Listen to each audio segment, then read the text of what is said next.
Hello everyone, welcome to my YouTube channel. अभी मैं आप लोगों को कराने वाली हूँ राज्य के नीति निर्देशक तत्व। राज्य के नीति निर्देशक तत्वों का उल्लेख कहाँ पर किया गया है, पहला क्वेश्चन तो ये पूछा जाता है। तो आप जानते ही हैं भाग कौन सा है, जरा कमेंट करके बताइएगा मुझे। नीति निर्देशक तत्वों का उल्लेख भाग कौन सा है? भाग फोर्थ, भाग 4 और अनुच्छेद मुझे बताओ जरा, अनुच्छेद कौन सा है? अनुच्छेद फटाफट कमेंट कीजिएगा। 36 से 51 तक में राज्य की नीति निर्देशक तत्वों का उल्लेख किया गया है। ठीक है। अच्छा, क्वेश्चन ये बनता है कि लोक कल्याणकारी राज्य की स्थापना का उल्लेख कहाँ किया गया है? तो नीति निर्देशक तत्वों में। आर्थिक और सामाजिक लोकतंत्र की स्थापना की बात कहाँ की गई है? राज्य के नीति निर्देशक तत्वों में।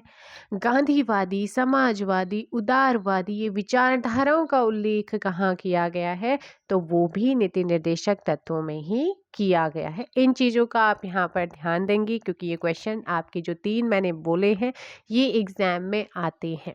ठीक है। क्वेश्चन स्टार्ट करते हैं। फर्स्ट क्वेश्चन, भारतीय संविधान के किन अनुच्छेदों में राज्य के नीति निर्देशक तत्वों का उल्लेख है? ऑप्शन सी 36 से 51 में। अभी बताया था 36 नीति निर्देशक तत्वों के संदर्भ में राज्य की परिभाषा, जो कि अनुच्छेद, कौन से अनुच्छेद में राज्य की परिभाषा दी गई है? मौलिक अधिकारों में। जरा जल्दी से कमेंट करके बताओ। और दूसरा है, किसने कहा था राज्य के नीति निर्देशक तत्व ऐसा चेक है जिसे सुविधा अनुसार अदा किया जा सकता है? तो ये कहा था किसने? क्वेश्चन नंबर 2 का करेक्ट आंसर सी, केटी शाह ने कहा था। किसने कहा था? केटी शाह।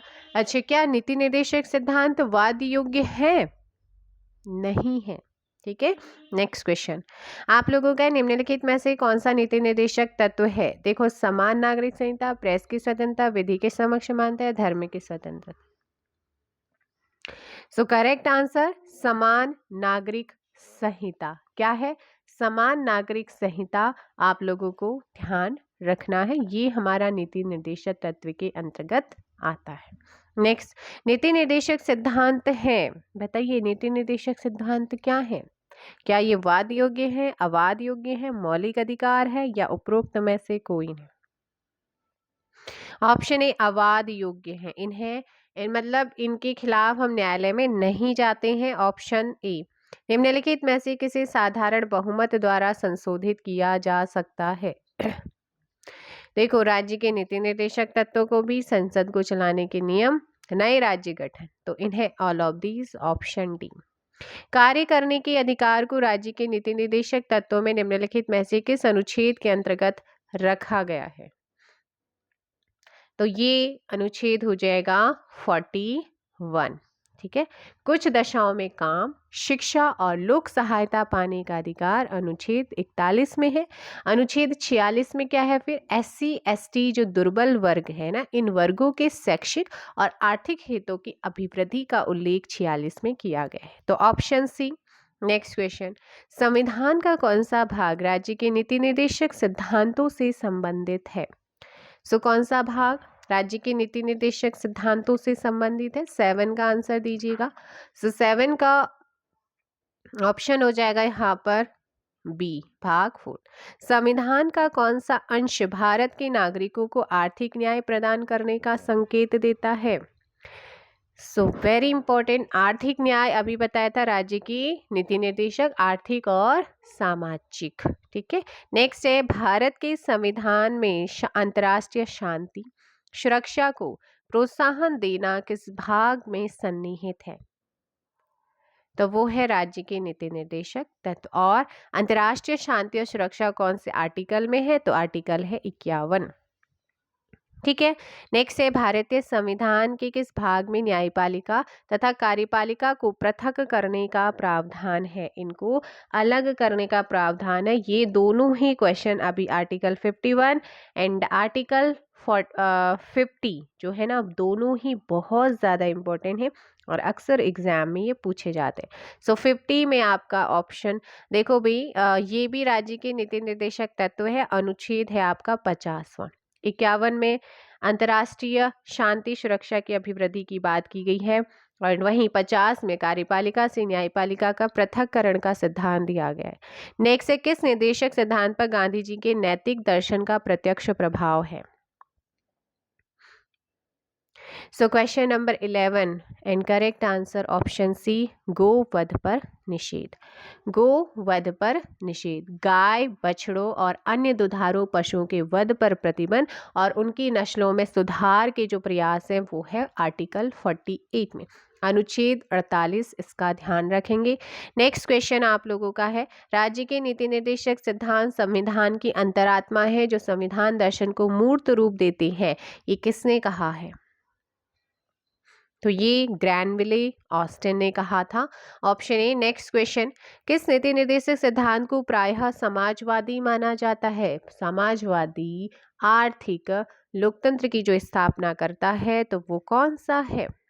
तो वो है महिला और पुरुषों को समान कार्य के लिए समान वेतन। किसमें किया गया है इसका उल्लेख? तो ये है आप लोगों का 39 का घ।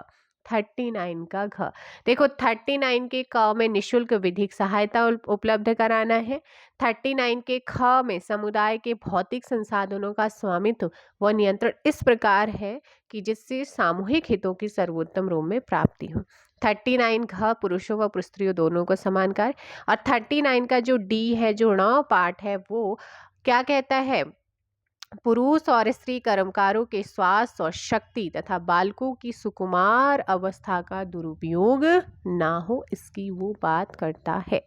ठीक है, तो नेक्स्ट क्वेश्चन आप लोगों का है कि अच्छा, ग्राम पंचायत इसमें ऑप्शन में मिल रहा है, तो ग्राम पंचायतों की स्थापना का उल्लेख भी नीति निर्देशक तत्वों में आर्टिकल 40 जो है इसमें इसका उल्लेख किया गया। राज्य के नीति निर्देशक सिद्धांतों में सम्मिलित नहीं है, तो कौन सम्मिलित नहीं है?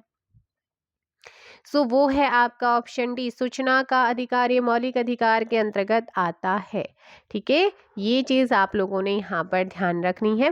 नेक्स्ट क्वेश्चन आप लोगों का है 15, निम्नलिखित में से कौन सा एक राज्य का नीति निर्देशक सिद्धांत संविधान में बाद में जोड़ा गया है?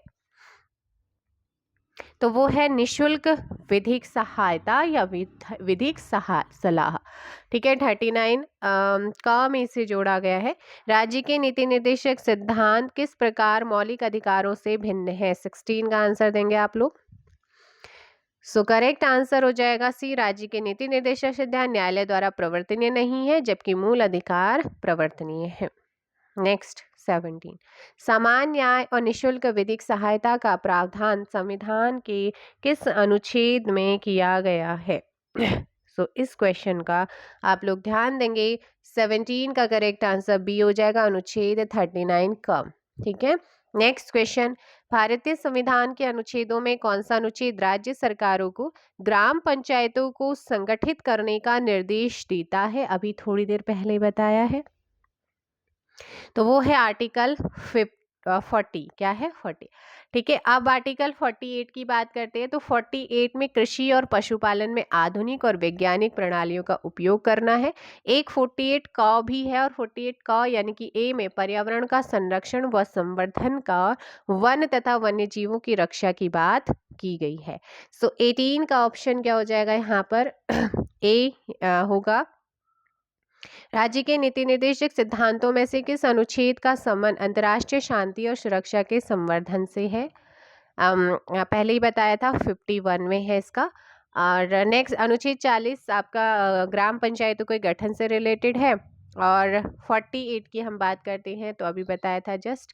अच्छा, 48 में गाय बछड़ों वाला भी आता है, कृषि और पशुपालन भी आता है, और 48 का में पर्यावरण का संरक्षण और संवर्धन और वन तथा वन्य जीवों की रक्षा 48 का में आता है।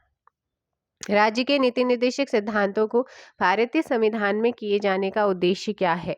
शामिल किए जाने का। इसका जो उद्देश्य है वो है सामाजिक और आर्थिक प्रजातंत्र को स्थापित करना। 20 का डी। नेक्स्ट है, निम्नलिखित में से कौन एक सा के नीति निर्देशक सिद्धांतों का उद्देश्य नहीं है? नहीं है, तो 21 का बी, एक धार्मिक राज्य की स्थापना करना। 21 का बी।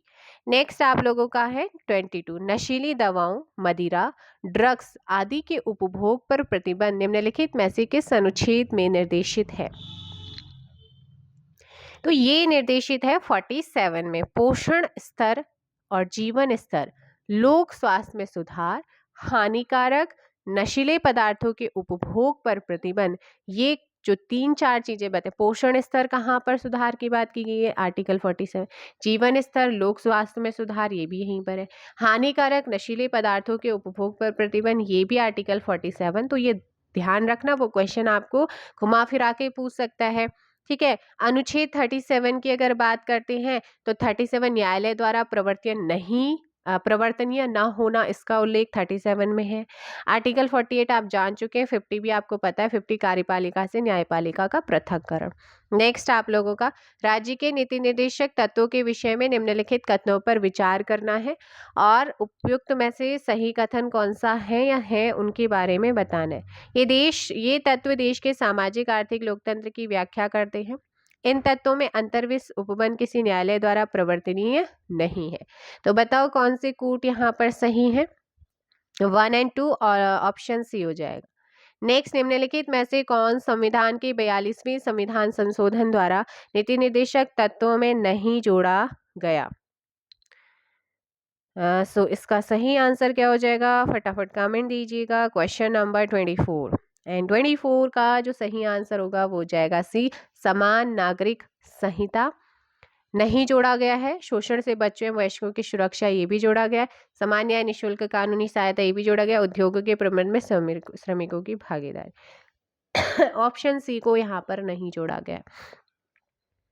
नेक्स्ट आप लोगों का है कि भारत के कल्याणकारी राज्य होने का विचार पाया जाता है, तो कहाँ। तो संविधान की प्रस्तावना और राज्य के नीति निर्देशक तत्व दोनों में, इसीलिए option A and C both होगा।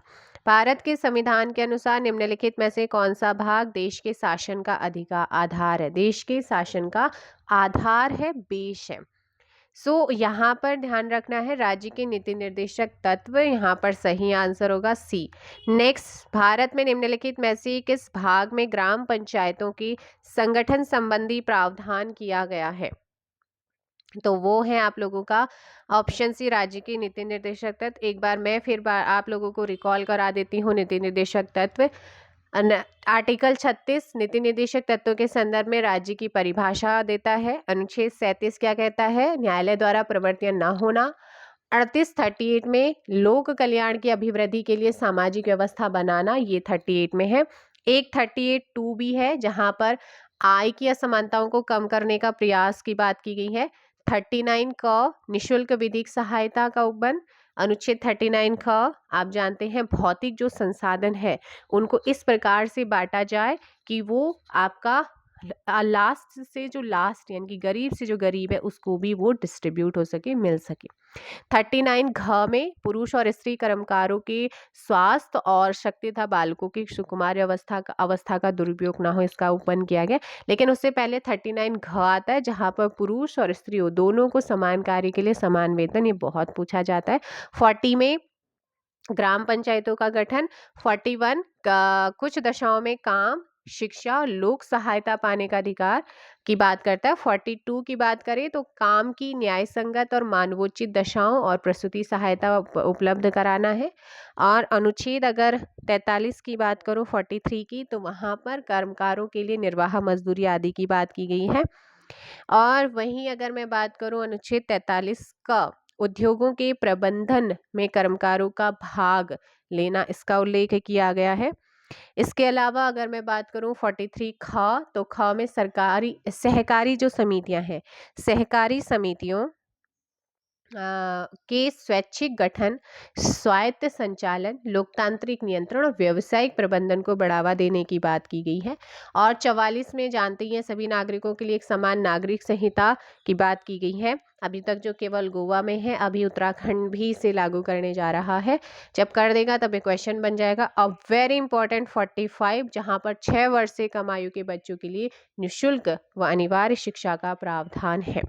अनुच्छेद 46 भी पूछा जाता है, SC ST दुर्बल वर्गों के शैक्षिक व आर्थिक हितों की अभिवृद्धि की बात करता है। 47 पोषण स्तर, जीवन स्तर और जो नशीले पदार्थ हैं इन पर प्रतिबंध की बात करता है। 48 आपको पता है कृषि पशुपालन, गाय बछड़ों और जो दुधारू पशुओं के वध पर प्रतिबंध और उनके नस्लों में सुधार की बात करता है, नई नई प्रणालियों को अपनाने की बात करता है। 48 का पर्यावरण संरक्षण और संवर्धन और वन तथा वन्यजीवों की रक्षा से रिलेटेड है। 49 भी पूछा जाता है राष्ट्रीय महत्व के जो स्मारक हैं, जो कलात्मक या ऐतिहासिक अभिरुचि वाले स्मारक स्थान है उन या फिर वस्तु हैं, उनका संरक्षण करने की बात करता है। 50 आपको पता ही है कार्यपालिका से न्यायपालिका के पृथक्करण की बात करता है। 51 की बात करते हैं तो अंतर्राष्ट्रीय शांति और सुरक्षा की अभिवृद्धि की बात करता है। एक चीज और याद रखना है कि जो जैसे मूल अधिकार है ये कानूनी रूप से क्या होते हैं, मान्य होते हैं, जबकि जो नीति निर्देशक तत्व है ना ये नैतिक और राजनीतिक मान्यता प्राप्त होते हैं।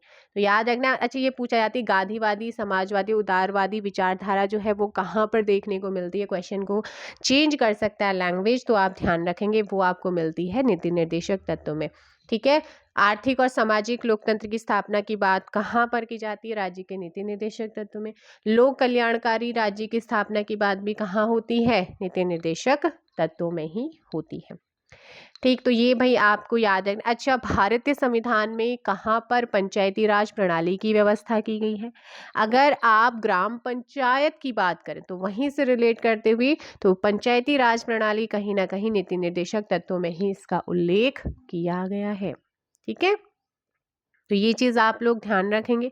अच्छा, कभी कभी ऑप्शन जैसे यूपीएसआई में पूछा गया था तो एसआई हमारा उत्तराखंड एसआई भी आएगा, तो वहाँ पर जैसे समान आचार संहिता राज्य के नीति निर्देशक का भाग है। मैंने कहा समान आचार संहिता और दूसरा क्वेश्चन समान नागरिक संहिता। ठीक है, तो समान आचार संहिता नीति निर्देशक तत्व का भाग नहीं है अगर आपसे क्वेश्चन आता है तब, लेकिन जो समान नागरिक संहिता है ना वो इसका भाग है। ठीक, तो इन चीज़ों का आप यहाँ पर ध्यान रखेंगे। और पुरुष और स्त्री दोनों का समान कार्य के लिए समान वेतन का उल्लेख कहाँ पर है, अनुच्छेद जल्दी से मुझे बता दो। और 39 के घ में, और ये नीति निर्देशक तत्व का ही भाग है। ये थे कुछ क्वेश्चन आपके चैप्टर से directive principle of the state policy, जो हमारे राज्य के नीति निर्देशक तत्व हैं जो हमें प्राप्त हुए हैं, उनसे रिलेटेड कुछ important questions. I hope so session पसंद आया होगा। छोटे छोटे सेशन इसलिए करा रही हूँ, मैं चाहती तो इन्हीं वीडियोस को मैं एक साथ मर्ज करके बड़ी वीडियोस बना सकती थी, लेकिन बोरिंग आपको भी लगेगा, एक टाइम के बाद कहेंगे अब नहीं देखना है ना। लेकिन छोटी छोटी वीडियोस में फॉरेस्ट गार्ड को हम टारगेट कर रहे हैं 9 अप्रैल का जो है। और सभी को ऑल द बेस्ट, अभी से तैयारी करते रहो भाई। जो पीछे के एग्ज़ाम हो गए, लेकिन आगे जो आने वाला है उसको आप क्रैक करने की कोशिश करेंगे। मिलेंगे नेक्स्ट वीडियो में, फ़िलहाल के इतना ही। Thank you so much.